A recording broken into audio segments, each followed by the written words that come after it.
व्याकरणाचा पुढचा भाग आहे निगेटिव्ह सेंटेन्स। आता निगेटिव्ह सेंटेन्स म्हणजे काय? विरुद्धार्थी वाक्य। निगेटिव्ह सेंटेन्स म्हणजे विरुद्धार्थी वाक्य। म्हणजे निगेटिव्ह कोणाचा करायचा आहे? अफर्मेटिव्हचा। कोणाचा करायचा आहे? अफर्मेटिव्हचा निगेटिव्ह करायचा आहे। आता अफर्मेटिव्ह म्हणजे काय? काय याचा अर्थ? होकारार्थी वाक्य। कोणता?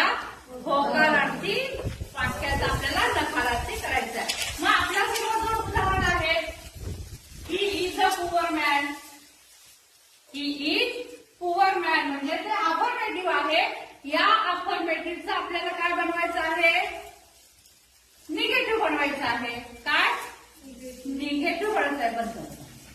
ही पुअर मॅन म्हणजे काय? तो माणूस गरीब आहे, है ना? मग ह्याचा आपल्याला निगेटिव्ह करायचं आहे, पण वाक्य असंच असलं पाहिजे। वाक्यात काही बदल असता कामा नये।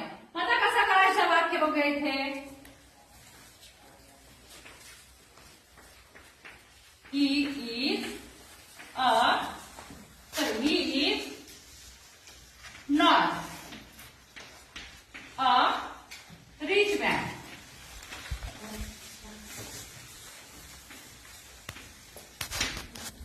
म्हणजेच काय झाला? तो गरीब माणूस आहे। मग याचा आपल्याला निगेटिव्ह केलेला आहे, he is not a rich man म्हणजेच तो श्रीमंत माणूस नाही, पण कसा आहे? गरीब आहे।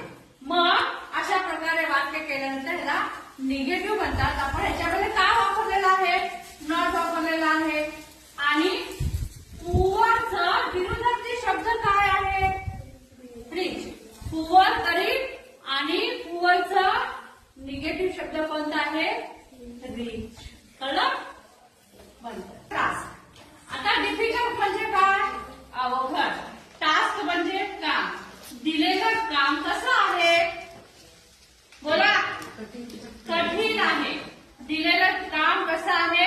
कठीण। आपल्याला ह्याचं काय करायचं आहे? निगेटिव्ह काय अफर्मेटिव्ह? निगेटिव्ह। काय करायचं आहे? निगेटिव्ह। मग कसं वाक्य होईल पहा। ही इज आहे कसं घ्यायचा? He is. He is his म्हणजे काय आहे? हेल्पिंग आहे कसं घ्यायचं आहे? मग ह्याच्या विरुद्धार्थी शब्द काय आहे? इझी, है ना? काय स्पेलिंग इझीचा? EASY।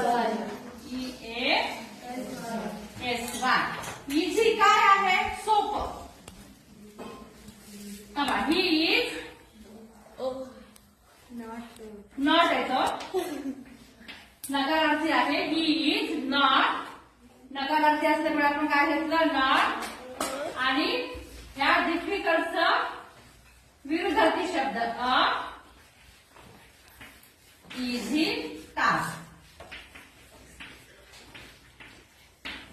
काय आहे? He is difficult task.